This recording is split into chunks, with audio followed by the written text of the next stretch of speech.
Oh look, more changes on the Instacart app. And do they tell us anything about it? Yeah, right. I'm Brian, Instacart Bulldog. Let's hit it.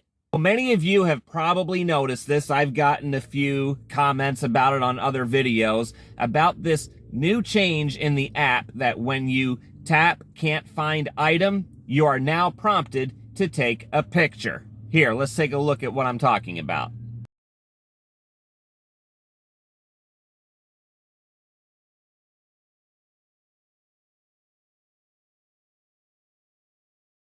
Now, the problem is when you hit submit, where does that go?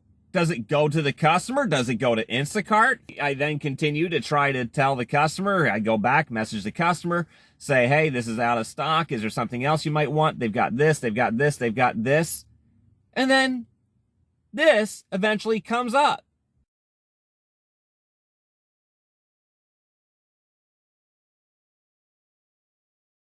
So now this is getting really annoying because it's like, all right, well, I understand what Instacart's trying to do, but they don't make it a seamless process. This screen only comes up after I can't even recall what steps I took to get to that point. I think it's when I finally decide to select a replacement, not the pre-selected ones that they already put on there, but when I try to make my own, then that screen comes up.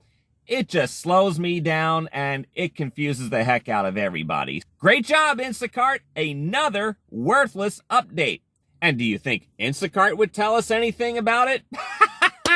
No way. Why would they tell us anything, right? So it's obvious that Instacart has nothing but a bunch of time to waste in updating their app, not telling us anything about it or how to use this thing even and where it goes and what steps and what it all means. Nah, they just throw it out there. They know what they're doing. We're just supposed to figure it out. Why would they fix real problems like every time a customer messages me, I have to open it twice in order to read the conversation? And then if the customer repeats their text, or writes 2 or 3 different things, because, some customers just like to rapid text, and then you're opening it up 4, 5, 6 more times, and you have to double tap every time. Oh, and then if you want to go back to find the item that you are trying to scan, you have to close that out like a dozen times. It's ridiculous. Oh, and as another YouTuber commented, I'm sorry I don't remember your name right now. I don't have it in front of me, but somebody asked me about that, about how the message stays on the bottom of the screen, where you're about ready to hit confirm if you're putting in so many items for a replacement, or you're scanning the item and you have 2 of them and you hit 2 and then, and that message is still on the screen and it doesn't want to go away. Why would Instacart fix something like that that's been around for a few months?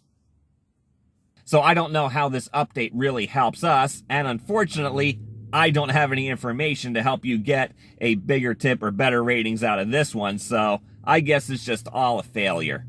And if for some reason you found something useful out of this video, please hit like and subscribe so you don't miss any future videos where I do give you more tips for bigger tips and better ratings. I'm Brian, Instacart Bulldog here in Pensacola, Florida. Until next time, go get 'em!